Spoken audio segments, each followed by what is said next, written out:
Most people wake up and immediately fall into the trap, rushing, reacting, drifting, without purpose. But what if the first 10 minutes of your day could rewire your entire future? This one morning decision holds the power to change your mindset, shape your identity, and dictate your success. Why? Because the way you begin is the way you become. And how? By mastering a simple, intentional ritual that prepares your mind to lead, not follow. Your future starts the moment you open your eyes. In a few moments, I will teach you how to command your mornings and completely reshape the course of your life. The morning is a mirror. If I could follow you for one morning, I could predict your future, not because I am wise, but because your morning is a mirror. It reflects your discipline, your direction, your desires. Most people rise in reaction. They wake up to alarms, to demands. They let the world knock on their door before they knock on the door of opportunity. But the winners, they rise with intention. Every great structure stands on a foundation. Your foundation is your morning. What you do before the world sees you determines how the world treats you. The first hour after you wake up is not a time, it is a statement. It says, I am in control or I am controlled. When you step out of bed, you must step into purpose. You must reject the noise. No news, no gossip, only clarity, only focus, only the voice inside you that says, we are not here to survive, we are here to conquer. Do not drift, do not snooze. The moment you hesitate, you hand your power to fear. You tell the day that it owns you. But when you rise with fire, when you speak your goals aloud, when you write them down, when you take one small step forward, you take command. And that command becomes your compass. The morning doesn't give you power, it reveals it. And if you use it correctly, it multiplies it. You become unshakable not by what you do occasionally, but by what you do first. Your thoughts are soil. Your focus is water. Your action is sunlight. If you give your mind these three every morning, your life will bear fruit beyond measure. So ask yourself, who do I want to become? Start becoming that person before breakfast. The decision-making of doing one hard thing first. There is a powerful shift that happens when you do one hard thing first. Something you don't want to do, something that makes your mind resist. But once you do it, the resistance loses its grip. This is the secret weapon of all high achievers. They don't wait for motivation, they create it. And how do they create it? By taking action before they feel like it. The mind is like a muscle. If you train it to surrender to comfort, it will abandon you in crisis. But if you train it to obey strength, it will become your strongest ally. So what is your one hard thing? Is it cold water? Is it silence? Is it exercise? Is it writing one page? Choose it, commit to it, and do it with all your intensity, because it is not about the task, it is about the identity it builds. When you do something hard every morning, you remind yourself who you are, a person who does not run from pressure, but rises under it. Most people hit snooze and shrink. You rise and sharpen. Most people wait. You initiate. That's the edge. That's the energy that separates a powerful life from a passive one. When the first decision of your day is victory, the rest of the day follows your example. So find your hard thing, face it, finish it, and then watch as the rest of your life begins to bow to your courage. Speak life into your future. Words create worlds. And the first words you speak each morning are not just sounds. They are seeds. They shape your state, your story, your steps. Most people wake up and speak defeat. I'm tired. I'm stressed. Another long day. And guess what they get? A life that matches their language. But you are different. You wake up and declare strength. You say, I was born for this. Today I build momentum. I create peace and power wherever I go. This is not about pretending. This is about programming. The subconscious mind doesn't care if it's true. It believes what you repeat. And when you speak life, your body follows, your habits follow, your destiny follows. Start each morning with declarations. Say who you are. Say who you are becoming. Not with doubt, but with faith. Not with fear, but with fire. Look in the mirror and speak like a leader. Speak like someone who has already won. Speak like someone who refuses to let the past dictate the future. This is not arrogance. This is agreement with your vision, your values, your victory. So before the world speaks fear into you, you speak purpose into it. Your voice is the first voice your soul hears. Make it one worth following. The body is not just a vehicle. It is a trigger. When you move your body, you shift your state. You wake up the warrior. Have you ever noticed how slumped shoulders lead to a defeated mind? How shallow breaths lead to anxious thoughts? Your physiology writes your psychology. This is why every morning must include movement, not just exercise, but engagement. Stand tall, breathe deep, walk fast, train, stretch, sweat. Because when the body moves, the brain aligns, energy flows, clarity comes, and your confidence skyrockets. Don't wait for the perfect workout. Start with what you have. A quick walk outside, 10 minutes, 20, enough to shift from passive to powerful. Winners move. They do not sit in hesitation. They do not lounge in limitation. They rise. They move. They set a tone so strong that weakness does not feel welcome. Remember, motion creates emotion. If you want to feel different, you must move different. Make your morning sacred by making your body active. Your future self will thank you for the momentum you create today. Your morning movement is not about fitness, it is about freedom. So rise, move, and take control. Command your mind before the world does. There is a moment, quiet, fleeting, and powerful, that arrives just after you open your eyes. In that breath of awakening, your mind is wide open, vulnerable, impressionable. You have not yet been touched by the chaos of the world, not yet pulled by demands or distractions. It is in this sacred sliver of time that a choice must be made. Will you command your thoughts, or will you be commanded by the world? Most people don't recognize this power. They rise and instinctively reach for the newspaper, for the radio dial, for something outside themselves to define the moment. They fill their minds with the voices and crises of the world, politics, markets, gossip from the neighborhood. The mind, still delicate and unguarded, is quickly overrun by external burdens. Worry settles in. Comparison begins. The urgency of others overtakes the peace of their own purpose. And before the sun has fully risen, they've already lost the inner battle. Their thoughts are no longer their own. They've been drafted into someone else's war. Not a word has been spoken aloud, yet their silence has already surrendered the day. But there are others, the rare ones, the intentional few, who treat the morning like the launch pad of destiny. They understand that leadership, the kind that shapes lives and creates movements, does not begin with applause or recognition. It begins in silence, behind closed doors, before anyone else is watching. It begins in the bedroom, not the boardroom. In thought, not in noise. These individuals command their minds. They rise with intention, not reaction. Instead of reaching for the world, they reach within. They speak affirmations that anchor their identity. They visualize the person they are becoming, not someday, but now. They breathe deeply. They sit in stillness. They move their bodies to awaken their strength. They choose clarity over confusion, purpose over passivity. The first 10 minutes after waking are not trivial. They are everything. These minutes set the rhythm for the hours that follow. If those minutes are filled with power, direction, and vision, the rest of the day aligns with purpose. But if they are filled with distraction, doubt, or emotional noise, then the day becomes a reaction, a series of responses to other people's agendas, and that is no way to live. You do not have time to wake up weak, not in a world this loud, not in a world this fast. You must take hold of that first moment before the world does. You must decide what matters most, not what is trending, not what others expect, but what your spirit knows to be true. And you must do this every day, not once in a while. Repetition carves character.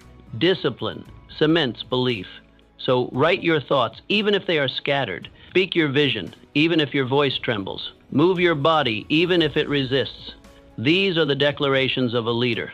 These are the acts of someone who is becoming. You don't wait for external success to affirm your path. You walk the path because you believe in your becoming. And if you don't believe in your own destiny, How can you expect anyone else to? If you don't guard that precious moment of mental awakening, the world will rush in to claim it. The world will tell you who you are, what you should do, and how you should feel. But you were not built for that kind of slavery. You were built to lead, and every leader must first lead the self. Command your thoughts, because every thought becomes belief. Belief shapes behavior. Behavior builds destiny. This is not about self-help tricks or positive thinking fads. This is about self-leadership. And self-leadership is the first door to freedom. No one can give it to you. You must seize it. Each morning is a meeting with your mind. Don't miss the meeting. Don't arrive late or let someone else speak in your place. Show up, speak clearly, remind yourself who you are and why you're here. The headlines can wait. The messages can wait. Your purpose cannot. This is your mind. This is your mission.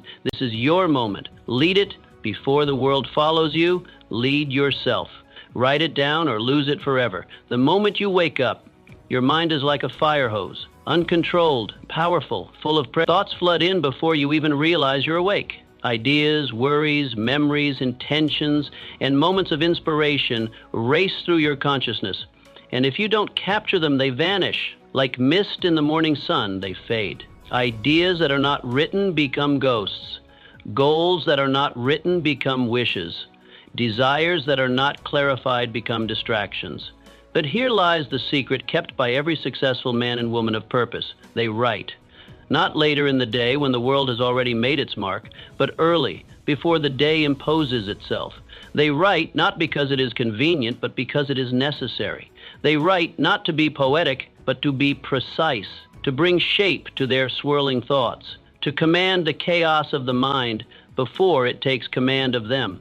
Writing in the morning is not about being a writer. It is about being a leader of your mind, of your mission, of your life. 5 minutes, 10.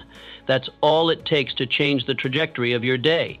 Begin by writing what is already inside you, what you're thinking, what you're feeling, what you want, what you fear, what you know you must do. Clarity is born in ink. The act of writing is a mirror held up to your inner world. It turns the fog into form.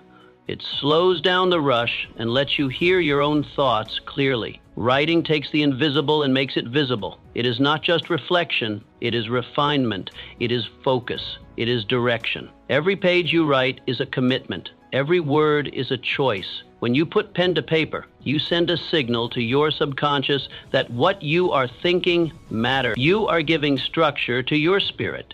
You are saying to yourself, this is who I am, this is what I value, this is what I am building.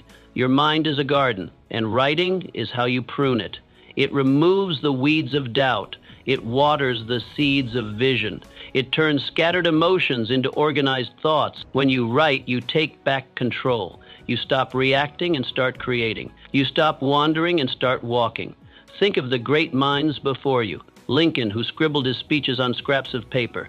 Edison, who filled notebooks with sketches and insights. Marcus Aurelius, who penned meditations not for the world but for himself. They knew something modern men forget. The mind cannot be trusted to remember what the hand refuses to record. Don't trust your memory with your future. Write it down, make it real, make it visible. Then watch how your life begins to organize around what you wrote. The goals you list become the plans you follow. The gratitude you express becomes the peace you feel. The problems you name become the solutions you seek. What you do not write down, you do not remember. What you do not remember, you do not act upon. And what you do not act upon, you do not become. A man's life is not shaped by the thoughts he has, but by the thoughts he anchors. And writing is the anchor. So start small, start simple, but start. Take up a pen, open a notebook, sit in silence. Write one line of truth, then another, and as you write, you will feel the shift. You are no longer drifting, you are directing. No longer reactive, you are intent. This is how greatness begins. Not with applause, not with perfection, but with a quiet moment, a firm hand, and a few honest words on a page. Write your way into clarity. Write your way into purpose. Write your way into power. Start with the truth, Start with your soul, star of the morning, and write your way into greatness. Gratitude is your greatest leverage. If you want to multiply your momentum, begin not with what you lack, but with what you already have. Gratitude is not a soft emotion for sentimental hearts. It is a strategic weapon for strong minds. It centers you. It grounds you. It reminds you that you are not starting from nothing. You are starting from abundance. And when you begin your day feeling full, the world cannot make you feel small. Gratitude changes the atmosphere of your mind. It rewires your perception. It shifts you from a mentality of scarcity to one of sufficiency, from the illusion of lack to the leverage of appreciation. Without it, your thoughts spiral into complaint and comparison. With it, your energy returns to creation and contribution. And here is the great truth. You cannot build greatness from a place of grievance.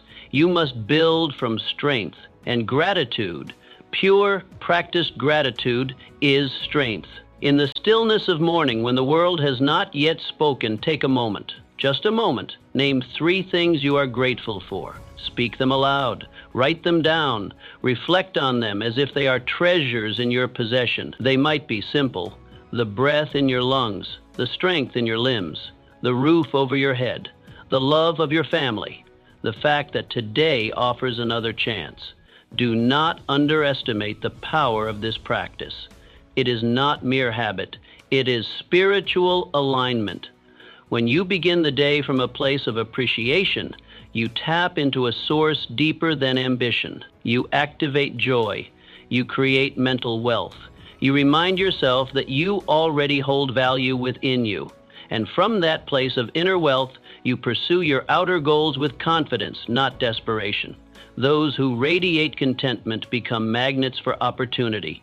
People are drawn to those who do not complain, who do not grasp, who do not beg the world to affirm them. They are drawn to those who affirm themselves. And gratitude is the voice of that affirmation. Gratitude is not the end of hunger. It is the strength that feeds it. It does not kill ambition. It fuels it. Because you do not chase success out of emptiness. You chase it out of fullness, out of purpose, out of desire to contribute, not to complete yourself. You are already whole. The chase is no longer to prove, but to express. Most people run into the day with no pause. They leap from bed into burden, from waking into worry, but not you. You will pause, you will reflect, and then you will rise with perspective. That is your edge. That is your discipline. That is your daily return to power. Do not wait for something dramatic to feel grateful. Gratitude is not reactive, it is pro. It is not a response to good fortune. It is the creator of it. You must cultivate it like a farmer tends the soil, daily, deliberately.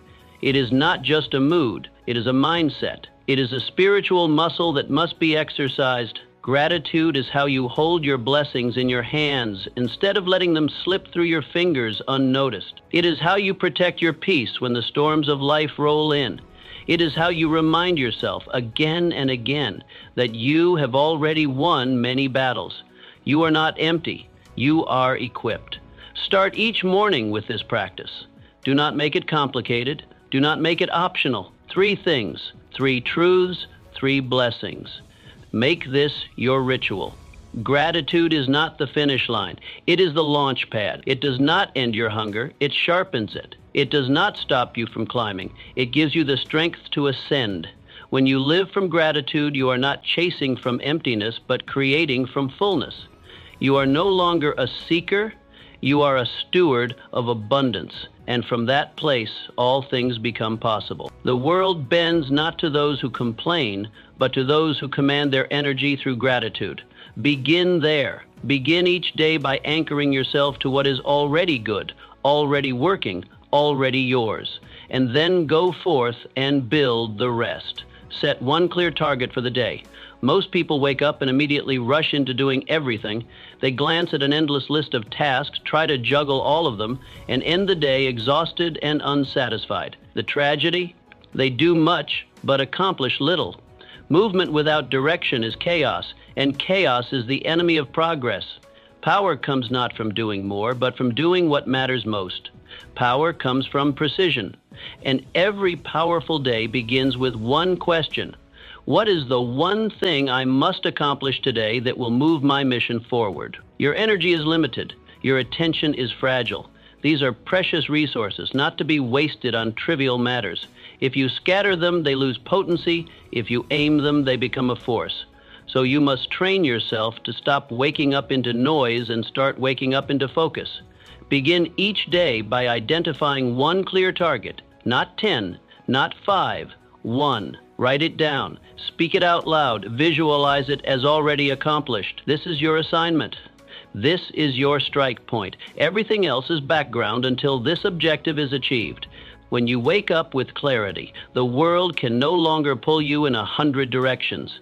You don't spend your hours reacting, you spend them directing. Your choices become easier, your standards sharper. Distractions lose their appeal because you have a mission. A man with a mission is not easily moved. He is not tempted by every opportunity because he knows which one matters. The most successful individuals are not those who do the most.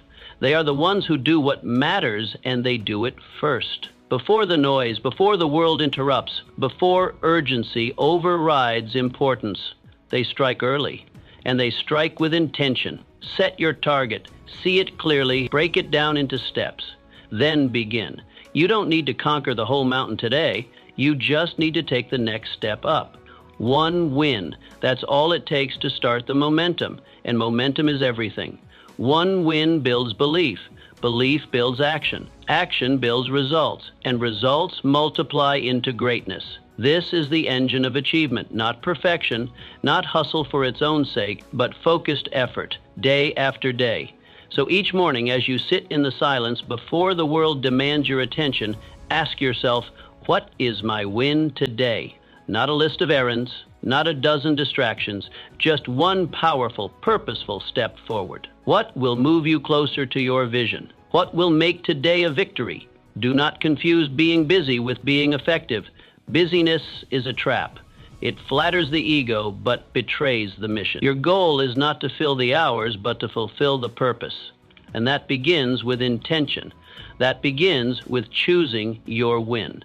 When you identify that one target and pursue it with everything you have, you begin to own your time. You command your hours instead of being commanded by them. You shape your life instead of drifting through it. You become a builder, not a borrower of time. This practice, repeated daily, transforms you. You stop waking up into confusion and start waking up with confidence. You stop being overwhelmed by options and become obsessed with outcomes. The fog of indecision lifts, and in its place stands a path, your path. When you win the morning, you own the day, not because it will be perfect, but because you chose your direction. You declared your aim, and then with discipline and fire, you move toward it. Start tomorrow with this question on your lips and resolve in your heart, what is my win today? Then act, and as the days pass, you will look back and see a life built not by chance, but by choice. One target, one strike, one win, every day. That is how you build a legacy. The power of stillness. Before the noise begins, before the meetings, the errands, the demands and distractions, you must claim one sacred thing, stillness. 10 minutes, that is all it takes. 10 minutes of silence, 10 minutes of breath, 10 minutes of connection to something higher, something deeper, something unshakable. This time is not a luxury, it is a necessity. It is not for the idle, but for the intentional. Stillness is not laziness, it is leadership. In fact, it may be the highest form of leadership, for it is the practice of mastering the self before attempting to master the day. Each morning, before you open the door to the world, open the door to your soul. Before you check your obligations, check your alignment. Sit in silence, breathe slowly. Listen to what your heart is trying to tell you. Pray if you pray, meditate if that is your method, reflect, journal, do whatever it takes to center yourself in peace, because peace is not found in the world, it is forged within you. Most people leap from their beds into the battlefield, unarmed and unready. They meet the chaos of life with chaos in their mind. But you must be different. You must be deliberate. Stillness is your armor. It shields you from the noise, from the urgency, from the lies that try to define your worth by your speed. In a world addicted to rush, stillness is rebellion. It is your declaration that nothing outside of you will dictate your state within, that your peace is not up for negotiation, that you will not be moved by the wind because you are rooted like a mountain. Vision is not born in motion, it is born in quiet. Wisdom is not shouted, it is whispered in the silent moments few dare to enter. Stillness is where you meet your intuition, your creator, your conscience. It is where the next right move becomes clear. It is where strategy is born and panic dies. 10 minutes can shift your entire trajectory. 10 minutes of deep breathing can regulate your nervous system, center your focus, and sharpen your mind. 10 minutes of connection to purpose can override 10 hours of pressure. It is not about how long you spend. It is about how deeply you go. Give yourself this gift. Guard it fiercely. Let no conversation interrupt it. Let no obligation claim it. This is your meeting with your mission. This is your sacred ritual. Before the world tries to speak over you, you must hear your own voice. Before others place demands on you, you must place direction within yourself. The calmest minds make the sharpest decisions. The quietest mornings create the loudest victories. This is not philosophy, this is performance. Champions in every field have routines of solitude. Their strength does not come from noise, but from discipline, from centering, from choosing stillness before engaging the storm. Do not rush into your day, rise into it. Do not react, respond. Do not spin. Stand still and let clarity rise. From this place of inner peace, you will walk differently. You will speak with weight. You will act with intention. People will feel it, not because you are louder, but because you are grounded. Stillness is not the absence of movement. It is the presence of power. A quiet, commanding power that does not need to prove itself. It just is. Like a lion resting in the sun, unbothered, unshaken, until the moment calls. So each morning, step into this space. Let it hold you. Let it shape you. Let it whisper the truths the world tries to make you forget. You are not rushed. You are not behind. You are not defined by what you do today. You are defined by who you are becoming. And who you are becoming is shaped most deeply in stillness. Protect it. Practice it. And from that place, rise. Because from that place, the day bends in your favor. Decide who you will be today before the day tells you who to be. You must decide. The world will try to label you, shape you, push you into a mold that fits its preferences. But you are not a product of chance. You are a force of choice. And every morning, before your feet touch the floor, you have the power to define your direction, your energy, and your identity. Ask yourself with clarity and courage, who do I need to be today to become the person I want to become forever? This question is not small, it is not abstract. It is the cornerstone of intentional living. It is your identity decision, and it will echo through every action you take. Will you be courageous or cautious? Present or distracted? Will you live with purpose or wander without clarity? Will you show up as a servant leader or a self-seeking observer? These are the crossroads you stand at every single morning, and the choice you make will not only shape your day, but your destiny. Too often, people let their feelings decide their identity. If they feel tired, they act weak. If they feel afraid, they act small. But the greatest among us know that feelings are not leaders. They are followers. They follow vision. They follow discipline. They follow the identity you choose, not the one you inherit from circumstance. Your vision must be your compass. Your vision of who you are becoming should guide your thoughts, your tone, your posture, your presence. This is not pretending. This is preparing. Preparing your mind, your body, and your spirit to rise to the level of the life you desire. Stand in front of the mirror and speak it aloud. Speak the name of the person you are becoming. Speak the virtues you will carry: patience, strength, resilience, boldness. Speak the energy you will bring into every room, not because it is magic, but because it is direction. Words become focus. Focus becomes behavior. behavior becomes identity, and identity becomes legacy. This decision, made before the world has a chance to greet you, changes how the world responds to you. When you walk with intention, you speak with weight. When you act from chosen identity, people notice. They may not know why, but they feel it. You are not swayed, you are certain. And certainty is magnetic. You become your choices. And the most important choice is who you choose to be, not what you will do, not what you will achieve, but who you will become in the process. Because all success begins within. So speak it, stand in it, walk in it. Let your behavior confirm your decision. Let your choices reinforce the image of your highest self. And when doubt creeps in, and it will, return to your decision. Anchor back into it. Say it again. Choose it again. This is the difference between wandering through life and walking in purpose. Wandering is aimless. Walking in purpose is decisive. It is bold. It is uncomfortable at first, but it becomes natural when practiced. Greatness is not something you stumble into. It is something you step into again and again through choice and conviction. It is not given. It is not inherited. It is forged in the furnace of daily identity decisions. So before you do anything, before you answer a call, reply to an email, open your door or your calendar, decide who you are. Choose to be someone worth following. Choose to be someone your future self will thank you for. Let the world adjust to you, not the other way around. Because when you lead yourself with intention, the world begins to follow.